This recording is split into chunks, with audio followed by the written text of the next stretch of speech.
Assalamualaikum warahmatullahi wabarakatuh. Salam bagi semuanya, semoga sehat selalu.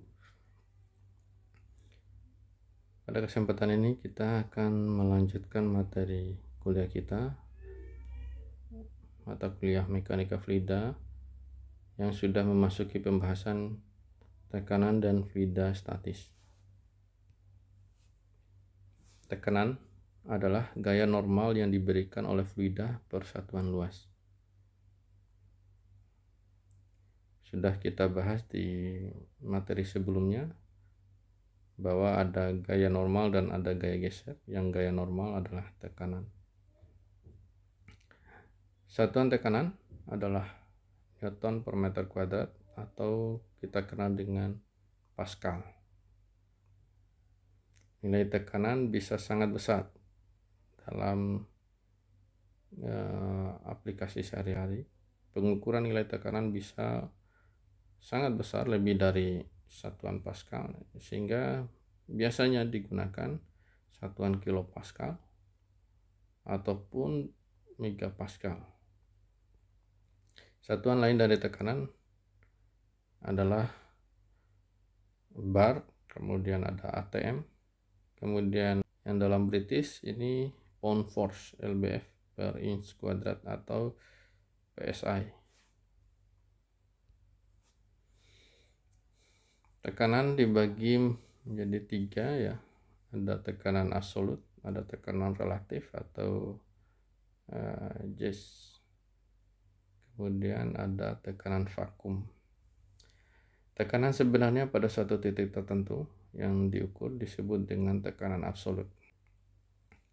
Alat ukur tekanan yang beredar di pasaran yang bisa digunakan untuk alat-alat teknik itu sudah terkalibrasi dengan tekanan atmosfer, sehingga yang terbaca pada alat ukur tersebut adalah nilai tekanan terukur atau tekanan relatif atau gauge pressure, dan tekanan atmosfernya tidak ikut terbaca ya, karena sudah terkalibrasi tadi.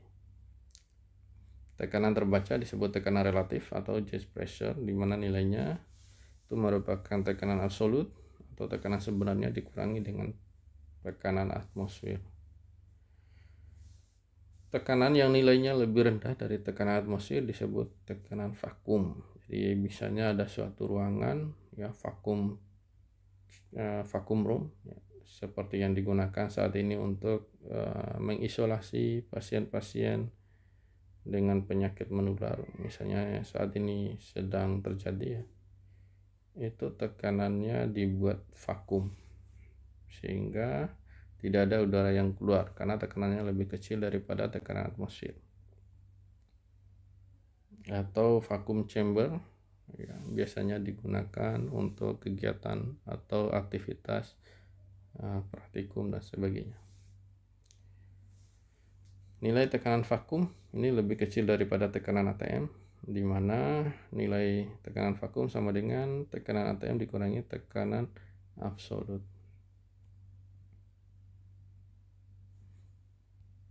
Dalam ilustrasinya dapat kita lihat di sini. Tekanan vakum lebih kecil daripada tekanan ATM. Kemudian tekanan absolut itu penjumlahan dari tekanan ATM ditambah dengan tekanan terukur.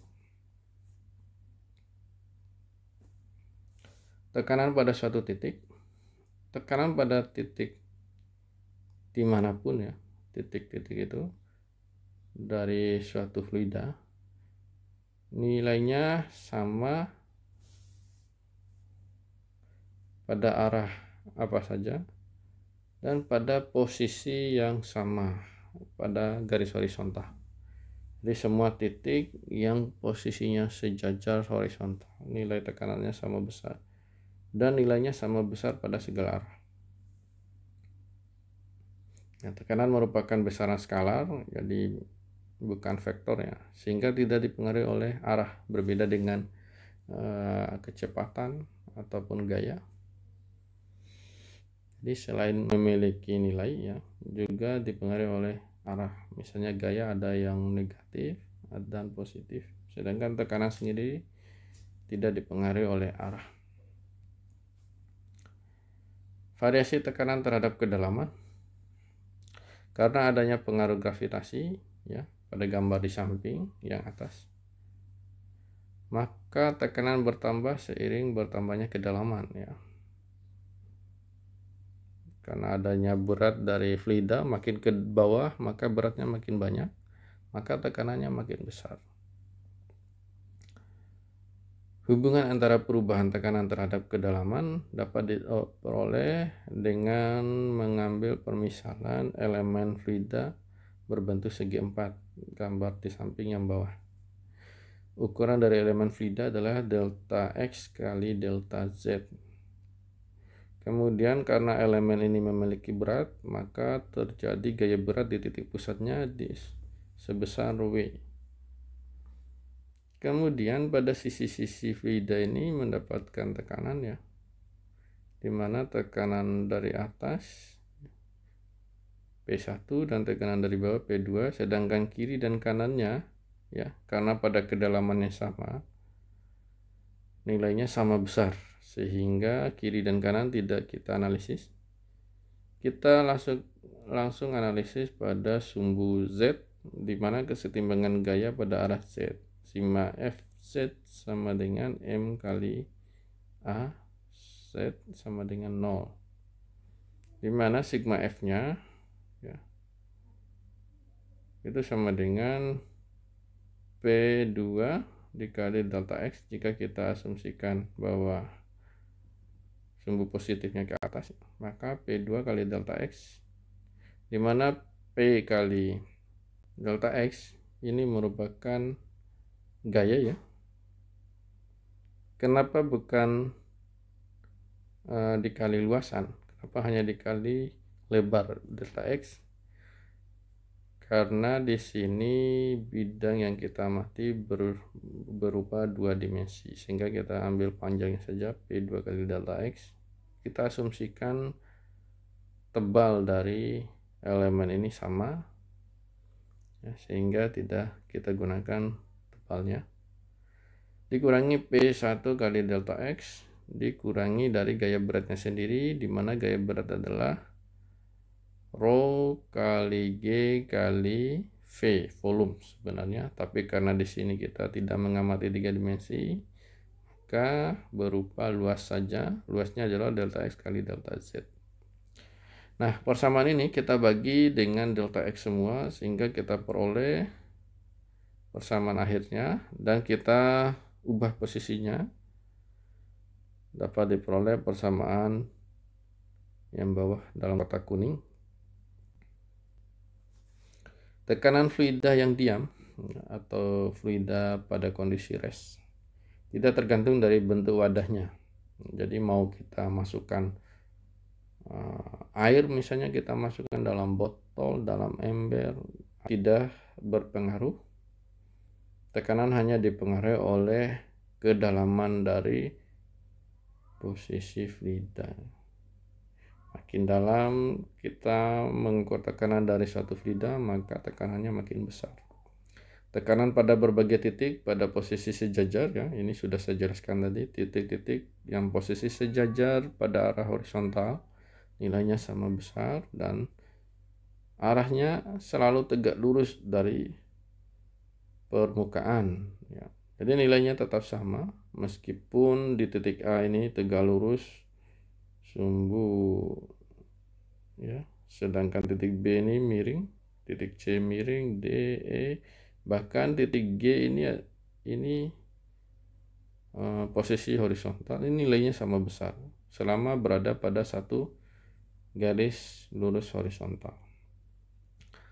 Namun akan berbeda jika kedalamannya berbeda, contohnya pada titik I. Titik I, nilai titik I akan berbeda dengan A, B, C, D, E, F, G. Dan berbeda jika fluidanya berbeda. Contohnya di titik H di sini terdapat raksa Ya, ini nilainya juga berbeda dengan titik A, B, C, D, E, F, G selain karena perbedaan kedalamannya. Dan meskipun kedalamannya sama antara titik H dan I, karena fluidanya berbeda maka tekanannya berbeda. Jadi dipengaruhi oleh kedalaman atau H atau Z dipengaruhi oleh kerapatan fluida atau rho. Scuba diving dan tekanan hidrostatik.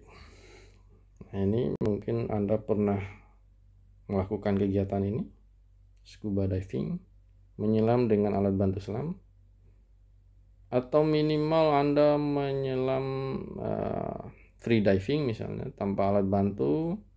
Biasanya orang pesisir ya, menyelam minimal kedalaman 4-5 meter, Anda mungkin sudah merasakan sakit di telinga Anda ya, karena tekanan yang Anda dapatkan dari air ya. Atau mungkin Anda pernah menyelam di kolam renang yang kedalamannya 7-8 meter ya. Ketika Anda menyentuh dasar, itu telinga Anda akan terasa sangat sakit.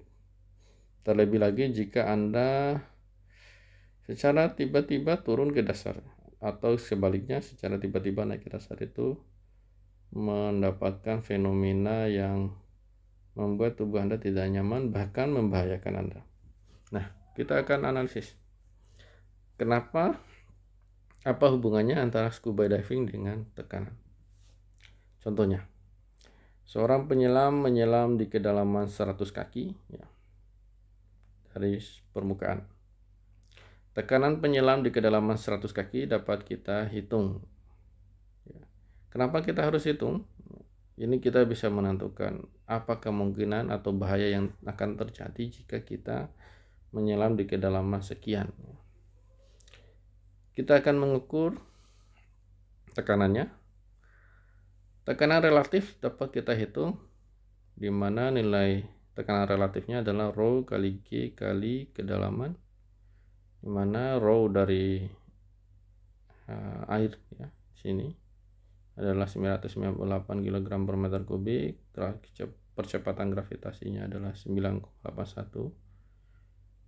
Kemudian Z nya kedalamannya ada 100 feet. Ini kita ubah ke dalam satuan yang seragam ya dengan yang lain. Dalam SI 100 feet kita bagi dengan 3,28 feet diperoleh sekian meter. Maka kita kalikan semua, maka diperoleh tekanan relatifnya atau jet pressure-nya 298,5 kilopascal, atau dalam ATM itu adalah 2,95 ATM. Ini tekanan yang tekanan relatif yang terukur di alat ukur ya. Biasanya diver atau penyelam memiliki jam tangan yang bisa mengukur tekanan. Nah, untuk mengetahui tekanan sebenarnya yang diperoleh oleh tubuh diver atau tubuh kita ketika menyelam di kedalaman sekian, maka kita tambahkan dengan nilai tekanan atmosfer sebesar 1 atmosfer ya, karena di permukaan fluida atau di permukaan di sea level ya, misalnya dia menyelam di laut ya, maka tekanan sea level ada 1 atm. Nilainya menjadi 3,95 atm atau hampir 4 atm. Ketika kita turun ke dalam 100 feet, maka tubuh kita mendapatkan tekanan 4 kali lipatnya seperti yang kita alami sebelumnya di kondisi normal. Jadi di luar ini kita 1 atmosfer, maka ketika kedalaman 100 kaki kita dapatkan tekanan, tubuh kita mendapatkan tekanan 4 atmosfer. Resikonya ketika naik ke permukaan secara tiba-tiba ya, karena diver biasanya kalau sudah kehabisan oksigen panik ya, naik langsung ke atas. Untuk orang-orang yang belum tahu, ini sangat berisiko. Kita gunakan hukum Boyle, di mana perbandingan antara tekanan dan volume. Jika kita perhatikan di sini, pada kondisi normal volume ini adalah 1 kali, sedangkan pada kondisi tekanan Pada kondisi normal volumenya adalah 4 kali, sedangkan pada kondisi tekanan yang 4 kali lipat volumenya mengecil 1/4 kalinya. Atau sebaliknya, pada kondisi tekanan besar di bawah itu volumenya 1 kali, sedangkan ketika naik di permukaan maka volumenya menjadi 4 kali. Volume yang dimaksud di sini adalah volume paru-paru. Ya. Jadi jika kita menahan napas ketika naik permukaan, maka paru-paru akan membesar hampir 4 kali lipatnya. Ya, karena tekanannya berkurang 4 kali lipatnya di permukaan. Dan hal ini dapat menyebabkan fenomena embolisme atau embolisme dan bahkan kematian. Nah, ini sangat berbahaya sekali. Jadi kalau ada kejadian orang yang habis menyelam dari kedalaman tertentu naik itu tiba-tiba perut atau paru-parunya membengkak, terus keluar darah dari semua hidung, saluran hidung, bahkan di mata, di telinga. Kemudian tidak bisa bernapas karena kurang oksigen, karena terhambat oleh udara di dalam jaring, di dalam saluran pembuluh darahnya. Itu adalah fenomena embolisme. Atau contohnya ketika Anda memancing, misalnya pernah memancing di kedalaman tertentu, Anda menarik ikan pancingan, ya, ikan karang biasanya di kedalaman 100 sampai 200 meter. Anda menarik dengan cepat, maka ketika diangkat ikan itu sudah dalam posisi mati dan perutnya menggembung sampai keluar, seolah-olah perutnya hampir keluar dari mulutnya. Nah, itu adalah fenomena embolisme. Nah, ini sangat berbahaya sekali. Nah, dengan adanya pengetahuan ini, ilmu mekanika fluida ini, kita bisa menghindari hal-hal seperti ini. Kita bisa mengantisipasi. Hukum Pascal, seperti yang kita ketahui bersama, ya, hukum Pascal berbunyi bahwa tekanan pada suatu saluran tertutup atau suatu pipa tertutup akan diteruskan ke segala arah dengan sama besar.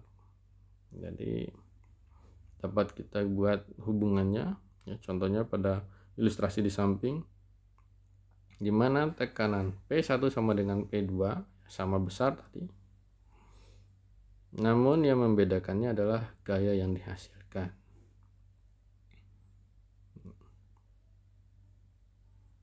Jadi makin besar luasannya, ya, maka gaya yang dihasilkan akan makin besar. Rasio A2/A1 disebut kelebihan mekanis ideal. Prinsip hukum Pascal ini di dalam fluida yang digunakan oleh industri untuk membuat alat seperti di samping, ya. Ini dapat kita lihat di tempat-tempat pencucian motor ataupun di bengkel motor dengan memanfaatkan prinsip ini.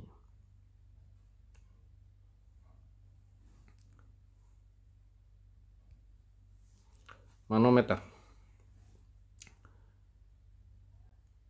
Pada suatu fluida yang diam,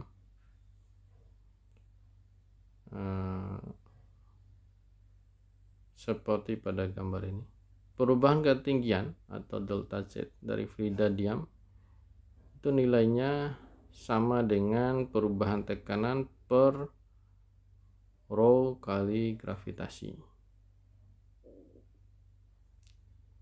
Alat yang menggunakan hubungan antara delta Z dengan delta P per rho kali gravitasi ini disebut dengan manometer. Jadi manometer ini digunakan untuk mengukur perubahan tekanan atau nilai tekanan pada fluida yang diam dengan memanfaatkan hubungan antara ketinggian, perubahan ketinggian dengan nilai perubahan tekanan per rho kali G. Sebuah manometer terdiri dari pipa berbentuk U, ya, berbentuk U yang diisi fluida bisa berupa raksa, air, alkohol atau minyak. Nah, fluida berat seperti raksa ini digunakan pada pengukuran perubahan tekanan yang besar. Biasanya manometer untuk mengukur tekanan-tekanan yang terjadi yang nilainya cukup besar. Pada gambar ini nilai tekanan 1 sama dengan tekanan 2. Ya, seperti konsepnya tadi, jika pada posisi sejajar yang sama horizontal, nilai tekanannya sama. Jadi ini 1 dan 2 sejajar horizontal. Dan nilai tekanan 2 di titik 2 ini merupakan penjumlahan dari tekanan fluida di atasnya, karena terjadi tekanan hidrostatik akibat dari fluida dengan ketinggian H, rho GH, ditambahkan dengan tekanan dari permukaannya, ya. Titik puncaknya itu merupakan tekanan atmosfer yang terjadi, sehingga nilai P2 itu sama dengan PATM ditambahkan dengan rho GH. Untuk manometer multifluid atau dengan fluida lebih dari satu, ya, contoh pada gambar yang di bawah, prinsip perhitungannya sama dengan prinsip perhitungan yang sebelumnya tadi, yang single fluid, di mana jika arahnya ke bawah maka nilainya bertambah tekanannya. Namun jika sebaliknya arahnya ke atas, ya, maka nilainya berkurang. Pada gambar di atas itu adalah fluida, ada 3 fluida yang digabung bersama dalam suatu tangki. Maka nilai tekanan totalnya itu adalah tekanan total pada titik 1, ya, di dasar. Itu penjumlahan dari tekanan atmosfer paling atas, ya. Ini P2 atau PATM ditambahkan dengan fluida 1 rho GH1, tambahkan dengan fluida 2 rho GH2 dan rho GH3. Sedangkan pada manometer multifluid ini, jadi Anda bisa coba sendiri, ya. Prinsipnya ambil titik sejajar di mana titiknya itu yang diamati. Kembali ke sini, ya, misalnya antara titik 1 dan 2. Maka di sini titik sejajar, misalnya untuk merkuri sejajarnya adalah di sini, kemudian untuk oil itu nanti sejajarnya di sini, kemudian untuk air nanti sejajarnya di sini, sehingga ditemukan nilai P1.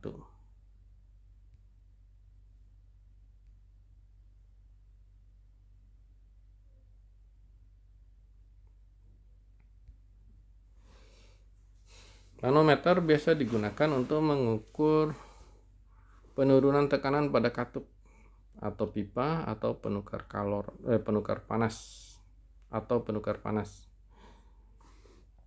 Hubungan untuk penurunan tekanan dari titik 1 P1 ke P2 dapat diperoleh, ya, dari titik 1 dan ditambahkan atau dikurangi nilai rho GH sampai ke titik 2.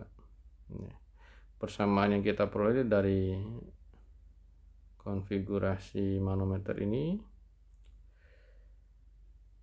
jika kita ingin mengukur penurunan tekanan, maka tekanan di titik 2 ini nilainya merupakan penjumlahan tekanan di atas ini, permukaan ini P1, tambahkan dengan tekanan sampai di sini, ya, rho GH, di mana H-nya itu adalah A ditambah H.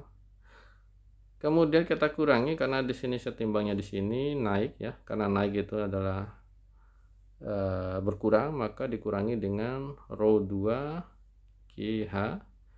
Kemudian ini naik lagi sekali lagi menjadi dikurangi rho 1 GA. Nah, itu konsep pengukurannya.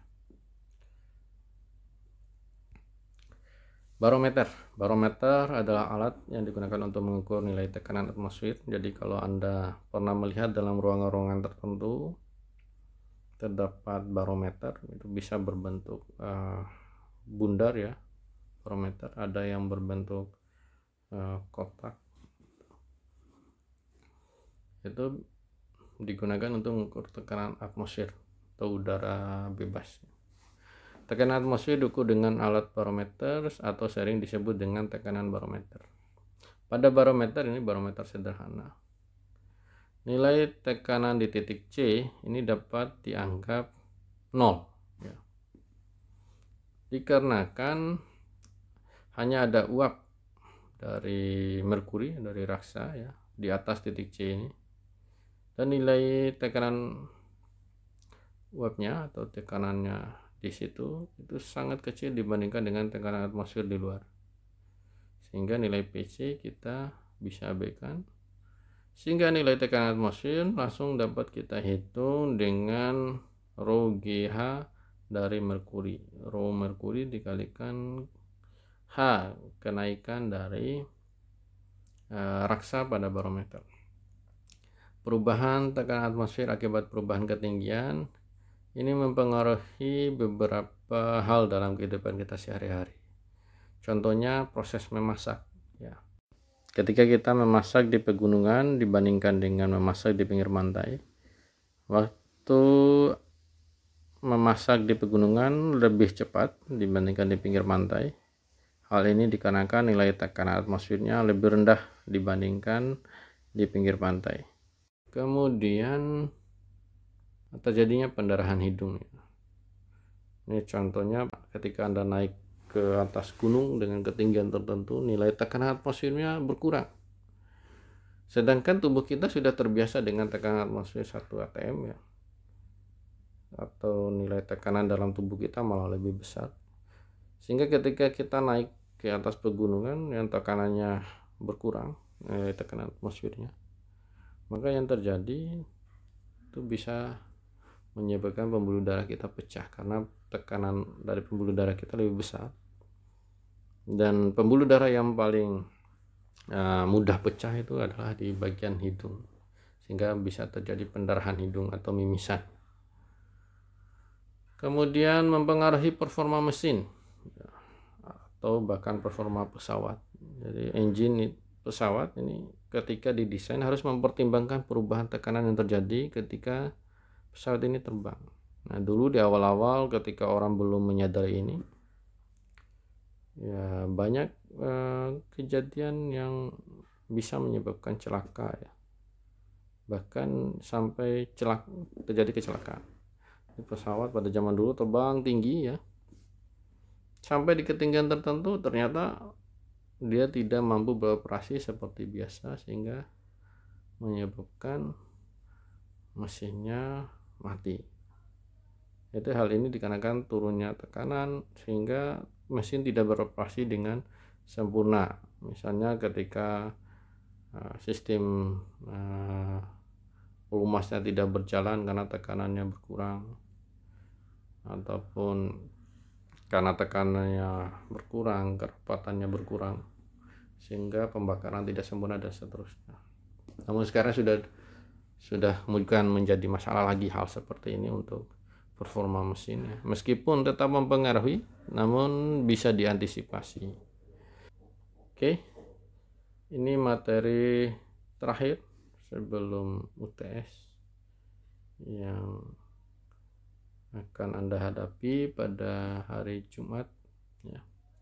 Semoga ini bisa bermanfaat ilmunya, dan semoga